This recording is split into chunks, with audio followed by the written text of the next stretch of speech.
Surrender sounds peaceful in theory, but in practice it can be often confusing and even sometimes terrifying. Today we want to talk about control, expectations, and what actually happens when you stop gripping outcomes so tightly and let go and let God. Let Jesus take the wheel, if you will. This is the All In podcast, and today we're going to talk about surrender.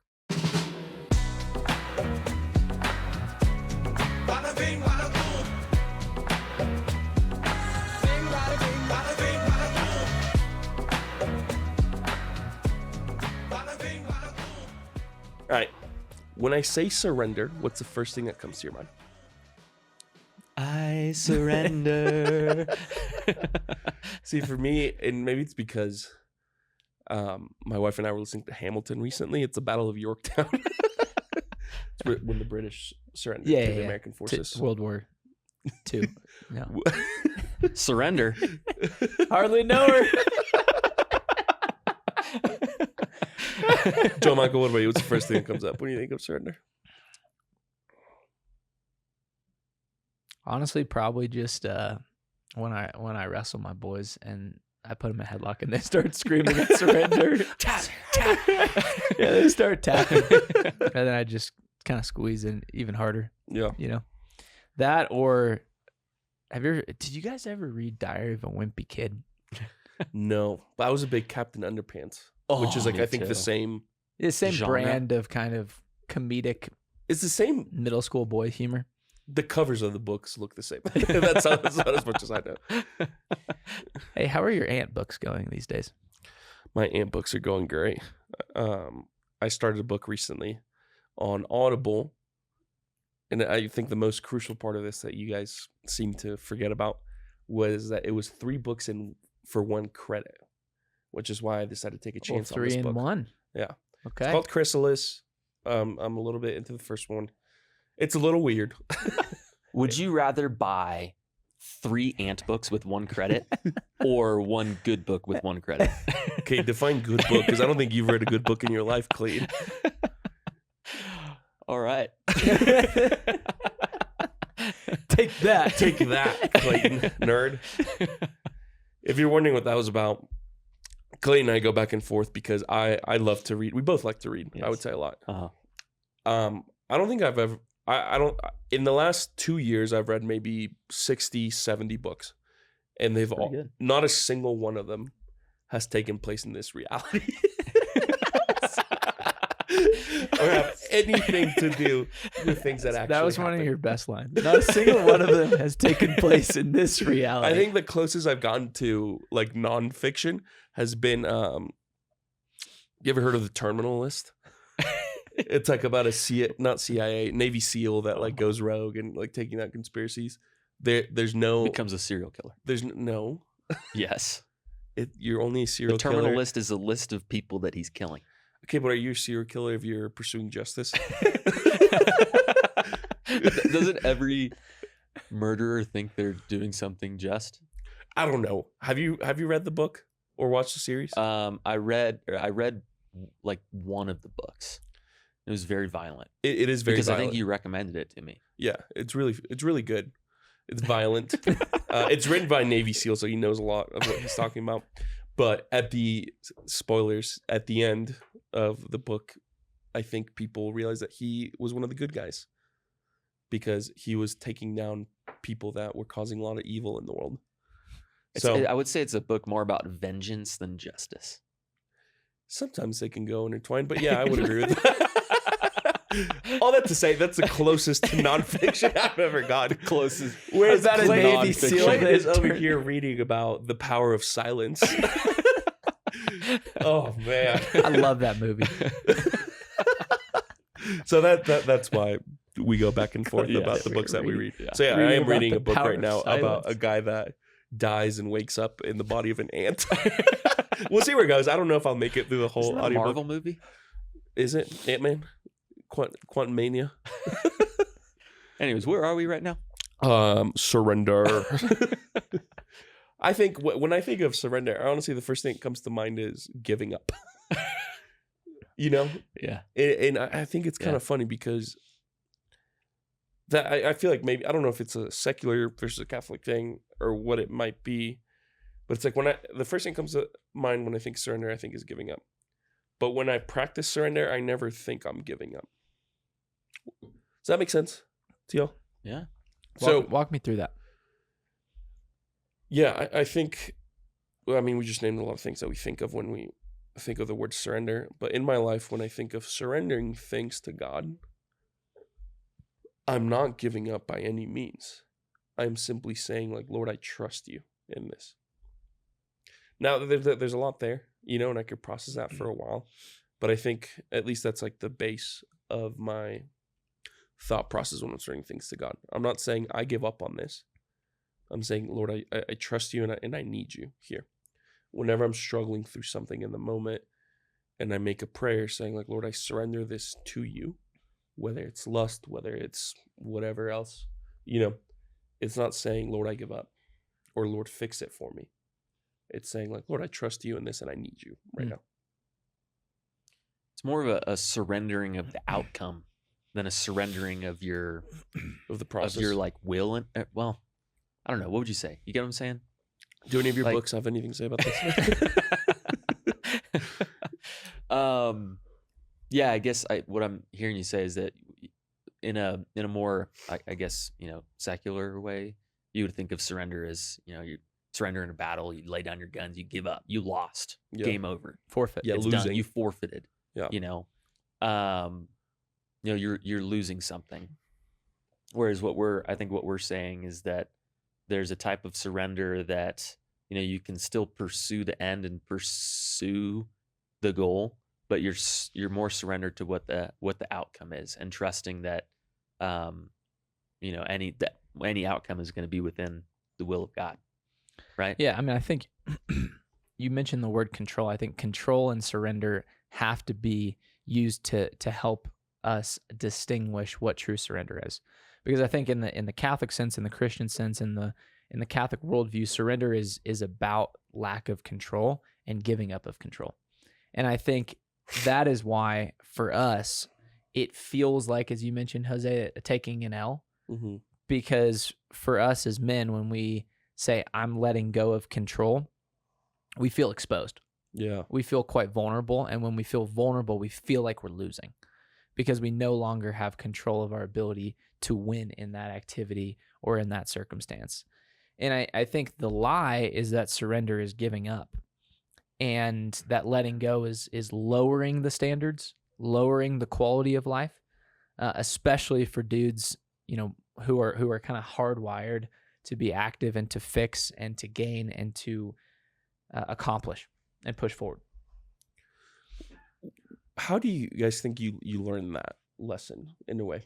Or was maybe a more pointed question is, was there a time in your life where you really tried very hard to control something that still didn't go the way that you planned, and how did it go? Junior year of high school. You weren't surrendering anything in high school. Well, let me finish my thought.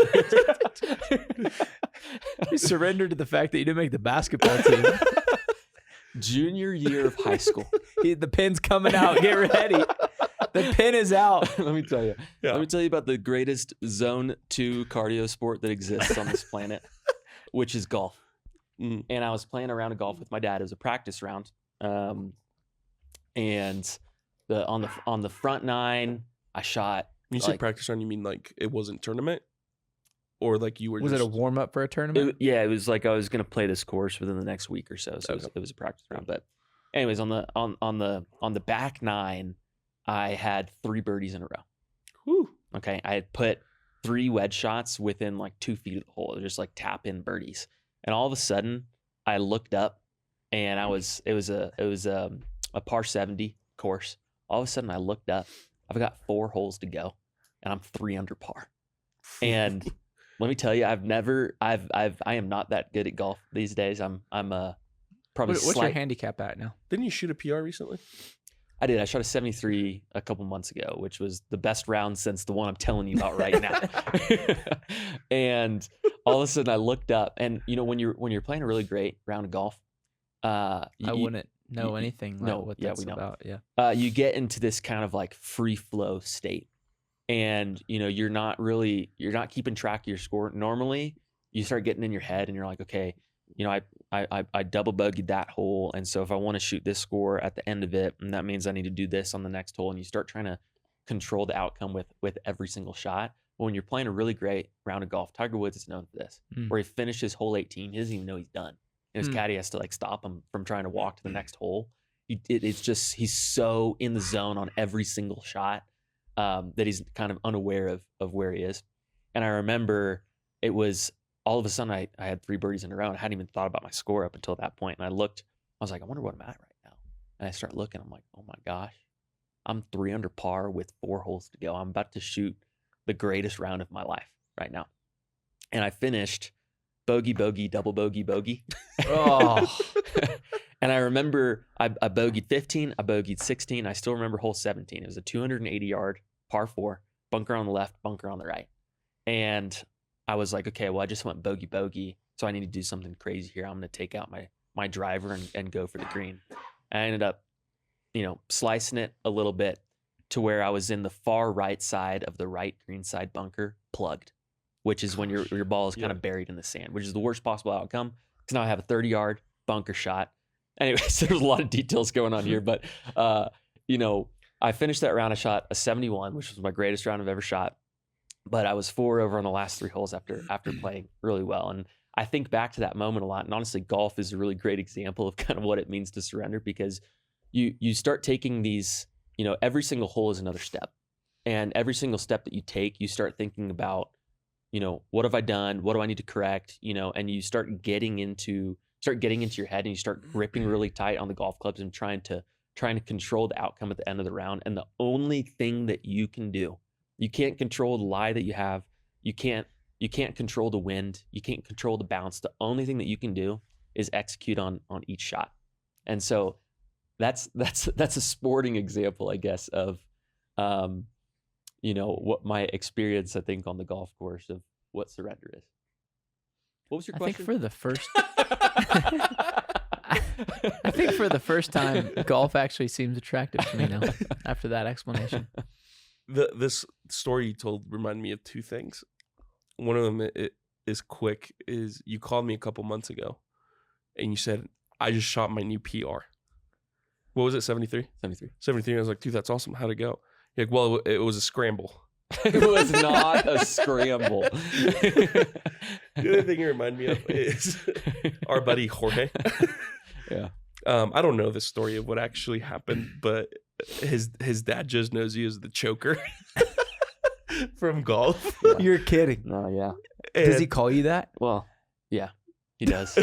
It's fun. It's fun. It's like endearing type of thing. But I just remember, because I didn't get into golf till post college. I didn't really know what any of this meant. Think about it now. I'm like, yeah, this makes sense. Like, I don't even know if I'll ever be good enough to choke something away like that. But for a while, Jorge's dad, when he would talk about Clayton, he'd be like, the guy. He's like, oh. Yeah. What happened? Were you guys in a 2-man? Jorge's better. He's a better golfer than me. Right. And, there's a lot of people are better golfers than me, but, it's one of those things where it's just like basketball for me. I either have it or I don't. Mm-hmm. I'm streaky. Mm-hmm. And so there's one particular round where I was playing with Jorge and a few other friends of ours, and I was playing lights out where I could have shot another, 73 or 72 or something like that. And I ended up, on the last 3 or 4 holes or so, like going 6 over and losing to Jorge by 1 shot. Oh, and that's sadly happened a few times. Is the legendary golf trip, the annual legendary golf trip that I've never been invited to, is that happening soon? Is that happening again this year? Mm-hmm. Is it putting on pause? Where y'all going this year? Well, so there's 2 golf trips now. Yeah. Oh. Yeah. Mutiny? No. Was there a split, or is I it? don't know if mutiny, more of justice. There's the nice golf trip that Clayton and I are not invited to. Well, Clayton was invited once. Well, I went last year, right? I've been invited every year. Sorry, Jose. Well, no. Just clarify. I was told that you could be invited, but you might want to start saving now and get a little better at golf. Wow. Jeez. Well, the problem with the thing is that they play a lot of really nice golf courses. Yeah. Yep.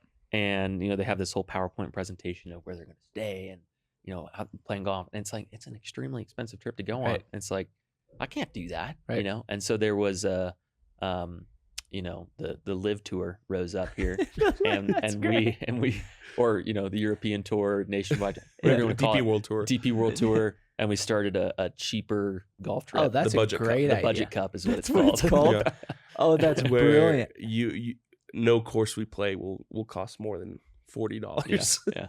And is it close to people? So it's not like we're all flying somewhere. It's like Well, the first one, the initial one, is The going to budget be cup. in Baton Rouge, where That's a great. lot of people live. So some people are going to have to fly in, but most people, 10, 15 guys. I don't know. We'll see. I think you know, we originally started with somewhere around like 20 dudes. Yeah. And some people aren't probably not gonna be able to If y'all it. make merch, I would absolutely buy a budget cup hat. Like I would Well, that's absolutely. the thing. This other golf trip got sponsored by Mizzen and Maine. So you can see, you know, there's one world of golf You trips, got and the Mizzen in Maine, and then you got the Echo we're Unlimited gonna say we're polos. sponsored by Reebok. I don't even think they would stoop to our level. Oh, man. All right. What are we talking about? We're talking about surrender You guys surrendered to the bigger golf tournament. and why. When did we learn that lesson of like surrender doesn't mean losing? I'm wondering if, just the crazy part about surrender is that typically the reason you have to surrender is because outside circumstances have happened to you that you can't control. Like if you could have controlled them, you would have. But I'm just thinking about we have a great friend who just had a frankly miraculous cancer surgery. And he was diagnosed with cancer. They thought the tumor had been in there for about 10 years, which is just wild that you could live with cancer for 10 years and have no idea. And you know, we've gotten to watch him take that news on. He's the father of a large family, and that the burden that is. And you're just like, that's a moment you have to surrender because you have outside circumstances that are weighing down on you. And so a prerequisite to surrender is you can't control what just happened to you. Because frankly, if you could have controlled it, you probably wouldn't have been in a space where you needed to surrender. And so I just think in you know, in my life, there's been so many moments of that. I think there's the natural moments of fatherhood, but I also just think there's the natural moments of even as a child. You know, I've talked before about how my brother was severely disabled and has been in a wheelchair his entire life and nonverbal and basically in a kind of vegetative coma-like state. And I remember as a kid, I was really upset by that frequently. The thing I was upset the most with, as trivial as it sounds, was that we could never go out to dinner as a family because my brother's wheelchair was difficult to navigate through the restaurant. Yeah. And then he doesn't do well in large groups of people in loud spaces. I just remember being so mad. Like, why can't we go to El Phoenix like everybody else? Like, why can't we just go to Outback Steakhouse like all my buddies and get the blooming onion? Yeah.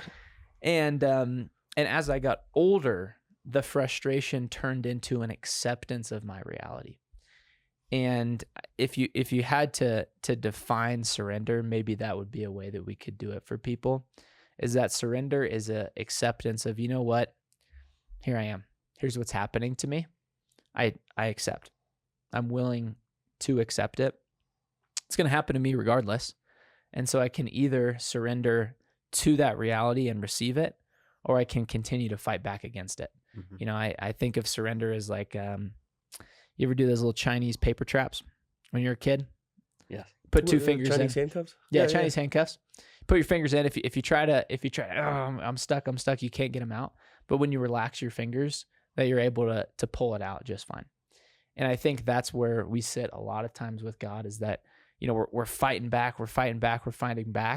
And then the moment that we take a second to just say, okay, I'm done. I surrender. I'm dropping the rope. I'm with you. Those are the moments where all of a sudden you just feel so much better about what's happening to you. Mm-hmm. Yeah. I agree with everything you said. But I would add that yes, like when there are external things that are outside of our control, that's probably when it's maybe easiest or when it's in the forefront of our mind, the need to surrender. But it's not the only time to surrender, right? Give me some others. Like, I mean, I'm thinking right now, like, as my wife and I are planning like the next couple of years for our family, of like, there's nothing external that's like controlling that we don't have control over. We do have control over a lot of the things going on in our family, but we're still surrendering that to God. So it's just saying, like, you closed, I think, perfectly of like, it's saying, Lord, I want you to be in control over me. I understand that I still have a role to play in this. I'm not going to like check out by any means. Right. And it's kind of, a couple episodes ago, I quoted St. Augustine of, right, love God and do what you will.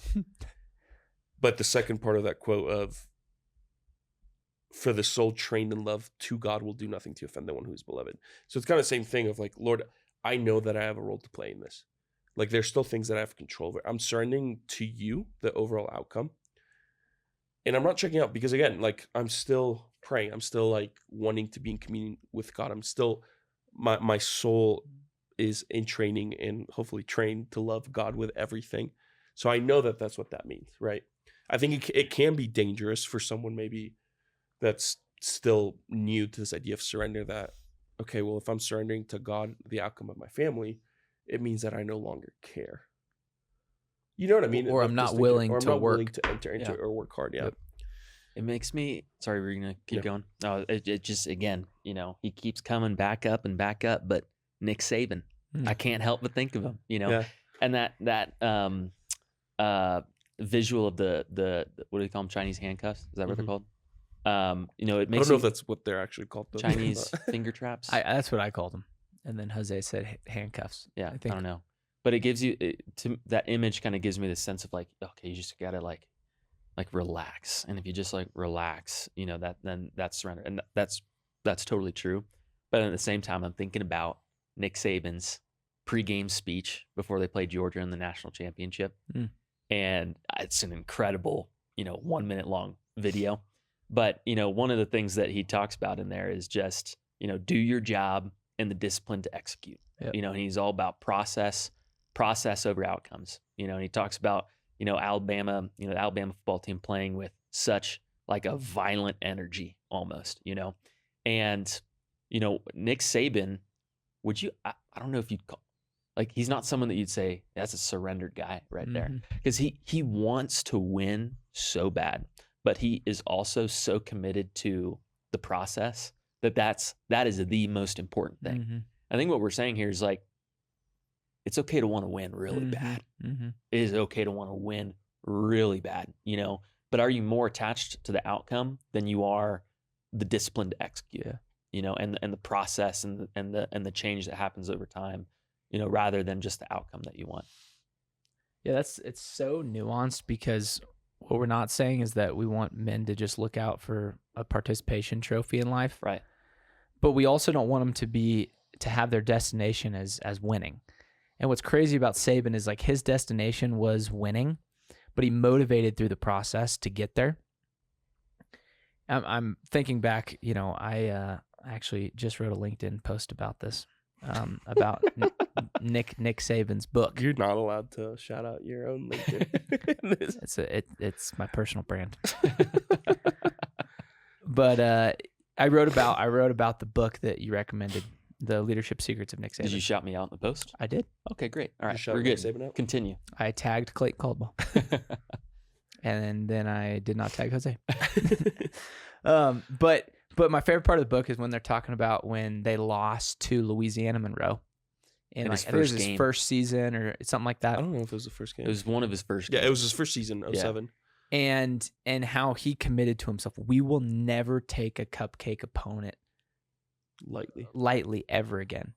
And so there's all these scenes of him beating Samford University, a small Baptist school, 56-0. And in the fourth quarter, he's chewing out his first team lineman. Or they're blowing out Savannah State 73-2. And he's chewing out his quarterback for taking a 3-step drop instead of a 5-step drop. And so the connection there is to be obsessed with the process so that when you're obsessed with the process, that the outcome comes naturally. And that's what he was creating in his players. And I think that's what we can create when we surrender to the outcome, but we still become obsessed with the process as well. Mm-hmm. So that it's not a passive act to surrender, but it's actually one that takes action. Yeah. Man, maybe it's about time I give a nonfiction you book a should try it chance. out. God, dude. I don't know. Well, the thing is There's Jose, no magic in it. No, you love you love good stories, Jose. Yeah, I do love a good story. And there's so many great nonfiction, amazing stories. You're right. No, you're right. And Nick Saban is a great story. Maybe I'll give it a try. There's no magic. There's no magic. There's no magic. space exploration. Okay, I want to talk a little about the practicality of surrender. What does it actually look like for you guys to practically surrender things? Not counting my score on the golf course. I write down things I struggle with on a piece of paper and put them in the fire I do that all the time. every day.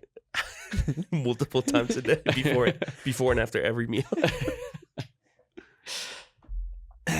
I think it's as simple as, I guess just one of the thoughts that came into my mind was, like a repetitive prayer that you can say to yourself. I mean, the Mhm. Surrender Novena is really popular, an amazing novena where, it's okay to not feel the thing that you want to will, I guess, if that makes sense. Like for instance, I want to be able to surrender, and I'm really attached to the outcome, and I'm going to go to prayer and I'm going to say to God, I surrender this, but I don't feel that in my heart. Yeah. You know what I mean? And Like nothing changes. yeah, like nothing changes. But as long I can go to God and say, God, I want to surrender, but I don't really want it right now. Mm-hmm. And so one of my first thoughts was just, is there a short, is the Surrender Novena something that you want to make a part of your life, or just a short, psalm or word from scripture that you can repeat to yourself, or maybe, you don't believe it right now and you don't want to believe it, but you want to believe it, Yeah. Because I'm thinking of like similar to what you're saying. Of it's not just like I don't even want to. I get frustrated when I surrender things, and then nothing changes. Right. It took a lot for me to get to the point where I'm like, Lord, I surrender this to you. Right. And then I'm like, well, why is Magic Jesus not coming down, like fixing things for me? Yeah. But I think, and I don't know if this is kind of what you're saying too, one of the greatest things that came about for me practicing surrender, and it came slowly at first, and over time I got better at surrendering things over and over again. It just created this habit of like, well, now I'm just always like, I made a thing every morning and every night before bed. I would just say like, Lord, I surrender the things of this day or the things that have happened. And usually I try to go specifics to you. And it just created this habit of I'm constantly thinking about who's in control of things.